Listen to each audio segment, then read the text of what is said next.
Sophia Reynolds walked into her own luxury car showroom, dressed in simple jeans and a jacket. Just another customer in the eyes of her employees. But when a salesman sneered at her, mocking her appearance and assuming she couldn't afford a single car, she made one decision that left everyone in the showroom stunned. The scent of fresh leather and polished chrome filled the air as Sophia Reynolds stepped inside the grand showroom of Reynolds Auto, the luxury car empire she had built from the ground up. No one recognized her, which was exactly what she wanted. Dressed casually. No designer heels, no expensive jewelry, just jeans and a simple jacket. She looked like an ordinary customer. She wasn't here as the billionaire CEO today. She was here as a mystery shopper, because lately she had been hearing complaints. Customers feeling judged, salespeople pushing the rich while ignoring the rest. And Sophia? She hated that. So today she was here to see the truth. Unfiltered.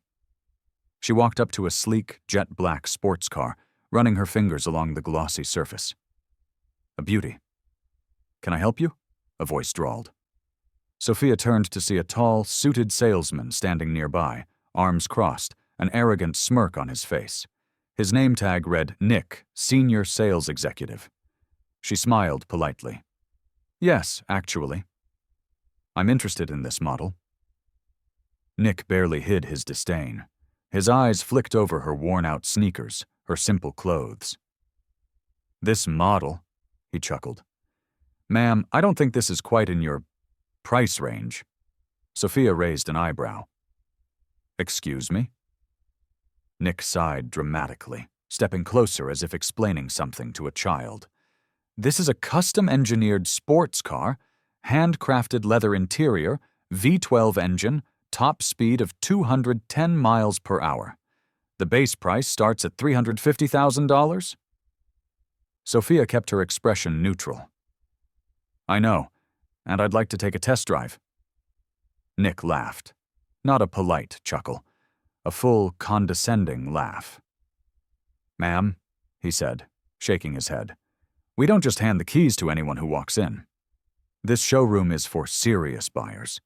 Maybe you should check out the used section in the back." A few other employees smirked. A couple of customers nearby watched with amusement.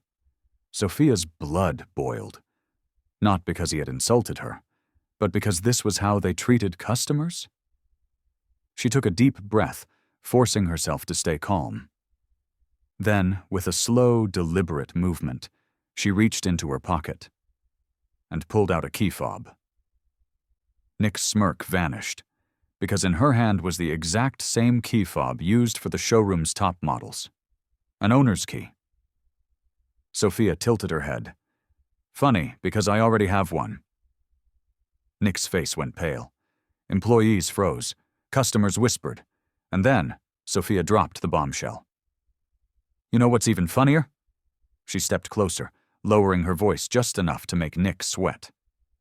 "I own this company." The room went dead silent. Nick staggered back. What?" Sophia smirked. "Oh, did I forget to introduce myself?" She pulled off her jacket, revealing a small gold CEO pin on her blouse. "I'm Sophia Reynolds, and this?" She gestured around the showroom. "This is my business." Nick looked like he might faint. But Sophia? She was just getting started. Nick's face turned ghostly white. Sophia could see the panic settling in, his arrogant confidence crumbling right in front of her. The once smirking employees? Dead silent. The amused customers? Now wide-eyed, hanging on to every second of this unexpected turn. Nick stammered, stepping back. Miss Reynolds, I didn't know." Sophia tilted her head. "No, you didn't. But you still assumed I didn't belong here, didn't you?" Nick swallowed hard, grasping for damage control. I was just trying to, maintain showroom standards. We get a lot of unserious buyers." Sophia's jaw tightened. "So you decide who's serious based on what?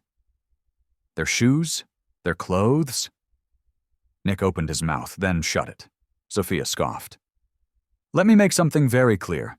Every single person who walks into this showroom deserves respect, whether they're buying today or 10 years from now, whether they're dressed in designer suits or jeans and sneakers. She turned to the rest of the staff. If you think luxury means treating people like they're beneath you, you don't belong in my company. Nick visibly paled. He had humiliated the one person he never should have. But Sophia wasn't done. She turned to a young intern, a girl in a neatly pressed uniform, who had been standing near the back, looking uncomfortable the whole time. Sophia smiled at her. You, what's your name? The intern straightened. Mia, ma'am. Sophia nodded. Mia. Before Nick so kindly judged me, I noticed you were the only one here who didn't laugh. Why? Mia hesitated. Then she took a deep breath. Because I didn't think it was right. Sophia smiled. Do you believe in good customer service? Yes, ma'am. Sophia turned to Nick. Take off your name tag. Nick blinked. What? You're fired, Sophia said coolly. Mia? Congratulations. You're the new senior sales executive. The showroom erupted. Employees gasped. Customers cheered. Nick stammered. But I've been here for 3 years. Sophia met his gaze. And in 3 years, you learned how to look down on people. Mia has been here for 3 months and already knows how to respect them. That's the kind of leadership I want in my business. Nick clenched his jaw, his face red with embarrassment. Without another word, he yanked off his name tag and stormed toward the exit. Sophia exhaled, then turned back to Mia. You start Monday, she said warmly. And as for the rest of you? She addressed the entire room. Things are going to change around here. If you can't treat customers like they matter, you won't work for me. The employees nodded quickly, fear and admiration in their eyes. Sophia smirked, grabbing the showroom's most expensive car key off the counter. Now, someone get me the paperwork for this beauty, she said, tapping the hood of the car Nick claimed she couldn't afford. Mia grinned. Right away, ma'am.